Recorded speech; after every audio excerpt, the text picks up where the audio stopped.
वादी कश्मीर की आज़ादी के लिए कोशिश, एक मुजाहिद की सनसनीखेज दास्तान। आपके लिए पेश खिदमत है मिशन कश्मीर। दिल्ली पहुंचकर मैंने गुल खान को उसके खास नंबर पर टेलीफोन किया और बताया कि मैं आ गया हूं और उसके निजामुद्दीन औलिया वाली आबादी के मकान पर जा रहा हूं। गुल खान ने कहा मैं रात को ही आ सकूंगा। मैंने कहा तो फिर प्रोफेसर जमशेद को भी साथ लेते आना, एक खास मामले में उनका मशवरा जरूरी है। गुल खान ने कहा कि वो प्रोफेसर को लेता आएगा। मैंने उसे फोन पर भी मजार शरीफ वाले मेन गेट से थोड़ी दूर जो पब्लिक टेलीफोन बूथ था वहीं से किया था। मकान की चाबी हमने एक खास जगह छुपाई थी। मैंने वहां से चाबी निकाली और दरवाजा खोला और कमरे में आकर बैठ गया। अब मुझे वहां बैठकर रात होने का इंतजार था। दोपहर के वक्त बाहर जाकर एक होटल से खाना खाया। मैं चूंकि अपने असली हुलिये में नहीं था बल्कि सिख नौजवान के भेस में था, इसलिए मुझे ज्यादा मोहतात होने की जरूरत नहीं थी। खाना खाने के बाद मैं कमरे में लेट गया। मुझे नींद आ गई। कुछ 4-5 बजे मेरी आंख खुली। सर्दियों के दिन छोटे थे, जल्दी शाम पड़ गई, फिर रात हो गई। मैं कमरे के कोने में मोमबत्ती जलाकर बैठ गया। खिड़की का सिर्फ एक पट मैंने थोड़ा सा खोल रखा था ताकि बाहर के हालात से बाखबर रहूं। रात ज्यादा गहरी नहीं हुई थी कि गुल खान और प्रोफेसर जमशेद भी आ गए। गुल खान मेरे लिए खाना साथ लाया था। मैंने खाना खाते हुए उन्हें सारे वाकयात की तफसील बयान की। उस वक्त मैंने उन्हें अपने मंसूबे की पूरी तफसील बयान कर दी, लेकिन मैं ये तफसील यहाँ नहीं बताऊंगा। आप खुद जान लें कि मैंने राजस्थान रामगढ़ जेर जमीन भारतीय एटमी रिएक्टर में दाखिल होने का क्या मंसूबा बनाया था। मैंने प्रोफेसर जमशेद से कहा कि मुझे जसवंत सिंह सोढ़ी का नाम का एक सर्टिफिकेट चाहिए जिसमें यह दर्ज हो कि मैंने न्यूक्लियर फिजिक्स में BSc किया है। वो और गुल खान आपस में मशवरा करने लगे। गुल खान कहने लगा ये सर्टिफिकेट तुम्हें कब तक चाहिए। मैंने अंदाजा लगाकर उसे बताया कि मुझे हफ्ता 10 दिन के बाद ये सर्टिफिकेट जरूर मिल जाना चाहिए। गुल खान कहने लगा फिक्र न करो, इसका बंदोबस्त हो जाएगा। मैंने उन्हें बताया कि मेरे कमांडो मिशन का मंसूबा बड़ी कामयाबी से आगे बढ़ रहा है। फिर गुल खान से कहा जिस रोज मैं तुम्हें खत लिखूं उसके दूसरे दिन तुम खुद और अपने साथी को लेकर रिवाड़ी मेरे होटल पर पहुंच जाना, लेकिन होटल में रात के वक्त आना। मैंने उसे होटल का एड्रेस और कमरा नंबर लिखवा दिया था। वो कहने लगा मैंने इसका पूरा इंतजाम कर लिया हुआ है, तुम्हारा खत मिलते ही हम दिल्ली से रिवाड़ी की तरफ चल पड़ेंगे। प्रोफेसर जमशेद ने पहले तो मुझे सिख के हुलिये में देखकर पहचाना नहीं था, फिर पहचान लिया और बोला सरदार जी तुम तो पूरे सिख बन गए हो। मैंने दिल्ली पुलिस के बारे में पूछा कि मेरे बारे में पुलिस की सरगर्मियां किस मकाम पर पहुंची हैं। गुल खान अपने सुराग रसां के जरिए उसके मुतालिक पूरी खबर रख रहा था। कहने लगा ताज़ा इत्तला के मुताबिक तुम्हारी तस्वीर लखनऊ, कानपुर और पंजाब पुलिस को भी दे दी गई है। खुफिया पुलिस तुम्हारी तलाश में है, मगर उनका ख्याल है कि तुम पाकिस्तान वापस जा चुके हो। मैंने कहा बस कुछ अरसे तक उन्हें इसी गलत फहमी में मुब्तला रहना चाहिए जब तक हमारा रामगढ़ एटमी रिएक्टर वाला मिशन मुकम्मल नहीं होता। मैं चाहता हूं कि पुलिस मेरे बारे में बिल्कुल लाइल्म रहे। गुल खान और प्रोफेसर जमशेद दूसरे दिन शाम को आने का कहकर चले गए थे। दूसरा दिन भी मैंने कुछ वक्त कमरे में सोकर और कुछ बाहर टहलते हुए गुजार दिया। शाम को वो दोनों फिर मेरे कमरे में आ गए। गुल खान को मैंने मजीद कुछ रुपयों के लिए कहा था, वो ये रुपए भी ले आया था। शुरू रात हमने मिलकर खाना खाया और मैं रिवाड़ी जाने के वहां से बस स्टैंड की तरफ रवाना हो गया, क्योंकि अब मेरा वहां कोई काम नहीं था और हफ्ते का दिन बल्कि हफ्ते की रात गुजर चुकी थी, जो रात एटमी सेंटर के डायरेक्टर सरदार अर्जुन सोढ़ी ने दुर्गावती के यहाँ गुजारनी थी। मैं इतवार के रोज ही रिवाड़ी पहुंच गया। होटल के मैनेजर ने बताया कि इस दौरान मेरा टैक्सी ड्राइवर 2-3 बार आकर मेरा पूछ गया था। वो दोपहर मैंने होटल के कमरे में गुजार दी। शाम को उठा, नहा धोकर कपड़े बदले। सिखों वाली जो पगड़ी पहन रखी थी उससे मुझे थोड़ी उलझन हो रही थी। अगरचे कोई बोझ नहीं था, मगर ऐसे महसूस होता था जैसे किसी ने मेरा सर जकड़ दिया हो। शाम को मेरा टैक्सी ड्राइवर आ गया। मैंने सोचा कि उसको हमेशा के लिए गालियां वगैरह देकर खुद से अलग कर देना चाहिए। फिर कुछ सोचकर मैंने इरादा बदल लिया। मैंने उसे कमरे में बुलाया। कहने लगा महाराज आप दिल्ली क्यों चले गए थे। मैं तो परेशान हो गया कि भगवान खैर करे। मैंने उसे गुस्से में आकर कहा क्यों भाई, मैं दिल्ली क्यों नहीं जा सकता, और तुम परेशान क्यों हो गए, मैं तुम्हारे पैसे खाकर चला गया था। टैक्सी ड्राइवर ने फौरन हाथ जोड़ दिए और आजिज़ी से बोला महाराज जी मैं आपका नौकर जो हुआ, नौकरों को अपने मालिक की चिंता तो रहती है। आदमी चालाक था। मैंने उसे 20 रुपए दिए और कहा चल मुझे गुरुद्वारे ले चल, माथा टेकना है। टैक्सी रेवाड़ी के गुरुद्वारे की तरफ जा रही थी। वो मुझसे दुर्गावती के बारे में पूछने लगा। मैंने कदरे बेतकल्लुफी से कहा अच्छी औरत है, बस 2-1 बार गया हूँ। महाराज हुक्म करो, मैं कोई और चीज दिखा देता हूँ। मैंने उसे डांट कर कहा बकवास न कर। वो चुप हो गया। गुरुद्वारा आ गया। मैंने अंदर जाकर गुरु ग्रंथ साहब के आगे हाथ जोड़े, प्रसाद लिया, गुरबानी का पाठ किया और वापस हुआ। इस दौरान मैं चारों तरफ माहौल का जायजा लेता रहा था और मोहतात रहा। गुरुद्वारे से बाहर निकलकर टैक्सी की तरफ बढ़ा तो वहाँ 2 पुलिस के सिपाही नजर आए। मैं जरा ऊंची आवाज में गुरबानी का पाठ करता टैक्सी में बैठ गया। पुलिस वालों ने मेरी तरफ कोई तवज्जो न दी। उनके वैसे ही वहाँ ड्यूटी लगी हुई थी। सिख बन जाने यानी सिख नौजवान का रूप धार लेने से मुझे ये बड़ा फायदा हुआ था कि इस ख्याल से मेरे जहन पर जो तनाव था कि मैं कहीं पकड़ा न जाऊं, वो काफी हद तक दूर हो गया था। इसके बावजूद मैं चारों तरफ से बाखबर रहता। होटल पहुंचकर मैंने टैक्सी ड्राइवर को ये कहकर चलता किया कि वो कल दिन में किसी वक्त आकर पता कर जाए कि मुझे कहीं जाना तो नहीं। वो प्रणाम करके चला गया। रात को मैं दुर्गावती के मकान पर जा पहुंचा। मेरी जेब में पूरे 1000 रुपए का नोट थे। मैंने भी खूब इत्र लगाया हुआ था। रिवाड़ी में ही मैंने उसके लिए इत्र की शीशी खरीदी थी। उसका मैंने दुर्गावती को तोहफा पेश किया तो वो बड़ी खुश हुई। वो बड़ी बनी संवरी थी और कोई सेठ किस्म का मोटा लाला उसके पास मुंह में पान चबा रहा था। दुर्गावती ने लाला जी को 2-3 बातें करके रुखसत कर दिया। मुझे लेकर दूसरे कमरे में आ गई। मेरे लिए फल और मिठाइयाँ आ गईं। चाय का दौर चलने लगा। दुर्गावती ने मुझे 2-3 ठुमरियां सुनाई। मैंने 1000 रुपया उस पर निछावर कर दिया। अब मैं हर रात उसके पास जाता, उसका गाना सुनता और 1000-1200 रुपए उस पर निछावर करके वापस आ जाता। इस तरह 6 दिन गुजर गए। फिर हफ्ते की रात आ गई। दुर्गावती ने मुझसे माजरत की कि कल रात मैं मसरूफ हूँ। कल हफ्ते की रात है। मेरे मेहरबान और पुराने मिलने वाले आ रहे हैं। हफ्ते की रात आपको तो मालूम ही है वो मेरे पास गुजारते हैं। कल की रात के लिए मुझे क्षमा कर दीजिए। मैंने दुर्गावती से कहा, बादशाह फिक्र की कौन सी बात है, ठीक है, तुम इतनी प्यारी हो, तुम्हारे तो बहुत चाहने वाले होंगे। चलो मैं भी दिल्ली अपने माता पिता से मिल के आता हूँ। इतवार तक वापस आ जाऊंगा। मैं उसी रात को सुबह एक बार फिर दिल्ली पहुँच गया। इस बार मैं जानबूझकर बस में गया कि वहाँ लोगों की नजरों में न आ जाऊं, क्योंकि रिवाड़ी छोटा शहर था और मैं बस से दिल्ली रवाना होते हुए लोगों की नजरों में आ सकता था। मैंने ट्रेन पकड़ी और दिल्ली आ गया। आते ही गुल खान को फोन किया। उसने ये अच्छी खबर सुनाई कि मेरा BSc का सर्टिफिकेट तैयार हो गया है। मैंने गुल खान से कहा, तुम दोपहर को ही मेरे पास आ जाओ, रात होने का इंतजार न करो। वो दोपहर को मेरे पास आया और साथ में खाना और चाय वगैरह भी लेता आया। उसने मुझे सर्टिफिकेट दिया। ये दिल्ली यूनिवर्सिटी का BSc का सर्टिफिकेट था। ऐसी उम्दा नकल तैयार की कि हूबहू असली लगती थी। यूनिवर्सिटी की मोहरें भी लगी हुई थी और उस जमाने में दिल्ली यूनिवर्सिटी का जो चांसलर था उसके पक्के दस्तखत मौजूद थे। सर्टिफिकेट पर यह भी लिखा हुआ था कि मैंने न्यूक्लियर फिजिक्स के मजमून में BSc दर्जा अव्वल में पास किया है। गुल खान कहने लगा, मैंने इसकी एक फोटोकॉपी करवा कर अपने पास रख ली है, तुम असली सर्टिफिकेट ले जाओ। वैसे अगर ये गुम हो जाए तो दूसरा जाली सर्टिफिकेट भी तैयार हो सकता है। मैंने गुल खान से कहा, गुल भाई, अब कमांडो एक्शन का वक्त आ गया है। मैं चाहता हूँ कि तुम मेरे जाने के दूसरे दिन अपने खास आदमी को लेकर रात के वक्त मेरे होटल रिवाड़ी पहुँच जाओ। अपने साथ पिस्तौल और एक बड़ा चाकू लाना मत भूलना। पिस्तौल तुम्हारे पास रहेगा और चाकू दूसरे आदमी के पास। हमने एक बार फिर अपने मंसूबे की सारी तफसील को दोहराया और मैंने उसे अच्छी तरह से ज़हन नशीन करवा दिया कि उन लोगों को किस तरह गुंडों का किरदार अदा करना होगा। गुल खान बोला, तुम बिल्कुल फिक्र न करो, हम परसों रात तुम्हारे पास होंगे।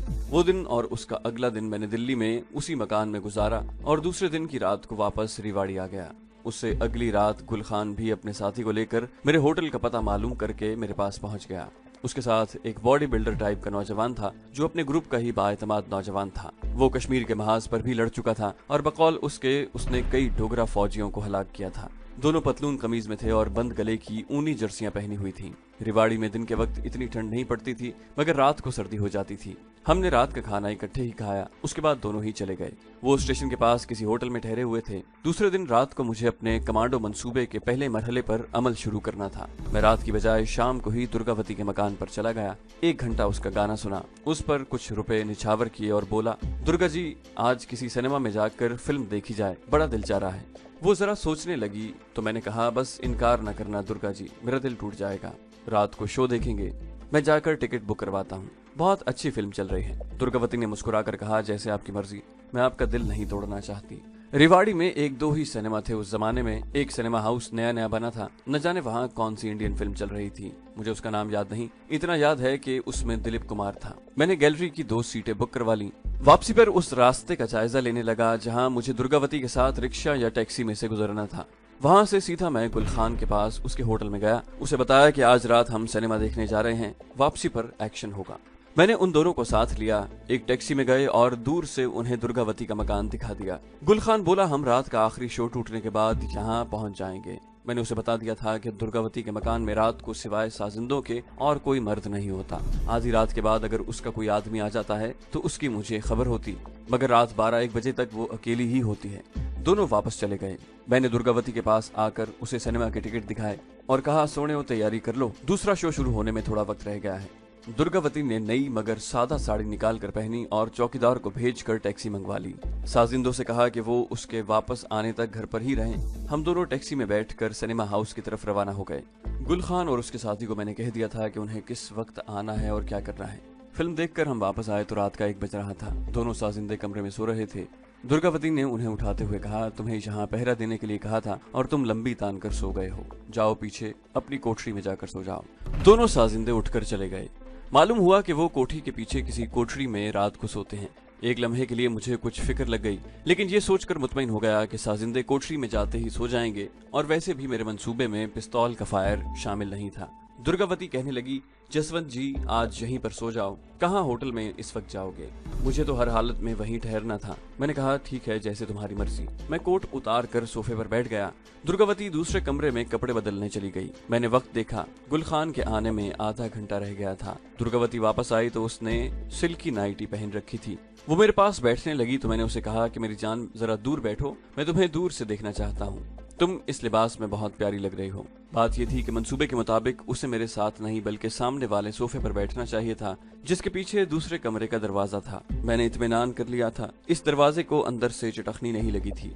दुर्गावती शर्माते हुए दरवाजे के साथ वाले सोफे पर बैठ गई थी। मैं उसके हुस्न की, उसके जिस्म की तारीफें करने लगा, साथ साथ दीवार पर लगे क्लॉक को भी देखता। गुल खान के आने में 5-7 मिनट रह गए तो मैं होशियार होकर बैठ गया। अभी 2 मिनट ही गुजरे थे कि धड़ाक से दरवाजा खुला और गुल खान और उसका साथी इस हालत में अंदर दाखिल हुए कि गुल खान के हाथ में पिस्तौल था और उसके साथी के हाथ में बरहना खंजर था। प्रोग्राम के मुताबिक गुल खान ने आते ही दुर्गावती की गर्दन में बाजू डाला और दूसरे हाथ में पकड़ा हुआ पिस्तौल उसकी कनपटी से लगा दिया। उसका साथी छलांग लगाकर मेरे पीछे आ गया और खंजर मेरी गर्दन पर रख लिया। दुर्गावती का दहशत के मारे रंग उड़ गया था। गुल खान ने मेरी तरफ मुखातिब होकर कहा, किसी किस्म की चालाकी करने की कोशिश न करना, मेरे हाथ में पिस्तौल है। मैंने ये जाहिर किया जैसे मैं जरा नहीं घबराया। मैं दुर्गावती पर यही जाहिर करना चाहता था। मैंने गुल खान से कहा, तुम क्या चाहते हो? गुल खान ने कहा, मुझे तुमसे कुछ नहीं चाहिए। फिर उसने दुर्गावती की गर्दन को हल्का सा झटका देकर कहा, बता तुम्हारे माल और जेवर कहाँ हैं? अगर आवाज निकाली तो पिस्तौल से तेरा भेजा निकाल दूंगा। दुर्गावती को गुल खान ने सोफे पर से खींच कर अपने पास आगे खड़ा कर लिया।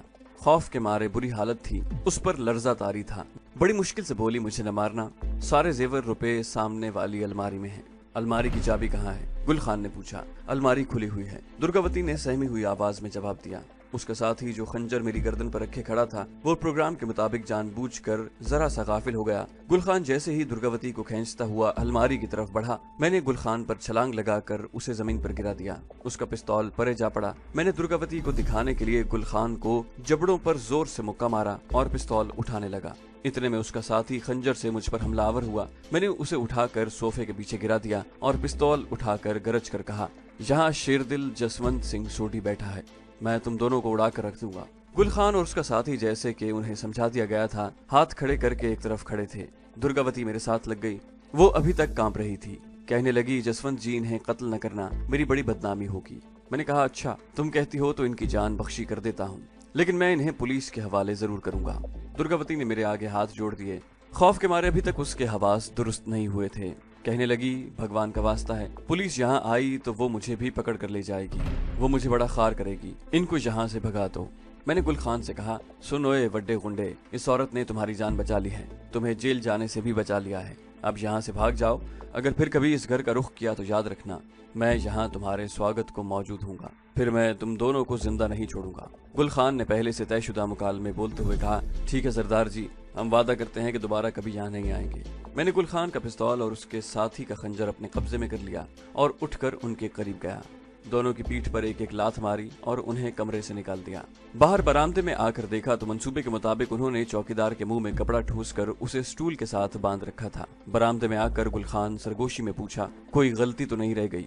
मैंने आहिस्ता से कहा, नहीं, सब ठीक हुआ है। फिर ऊंची आवाजों में दोनों को बेजरर सी गाली दी और कहा कि खबरदार, अगर दोबारा इधर मैंने तुमको देखा, याद रखो मैं पंजाबी हूँ और सिख, दफा हो जाओ। बरामदे के ऊपर रोशन बल्ब की रोशनी में बंधा हुआ चौकीदार हमें देख रहा था।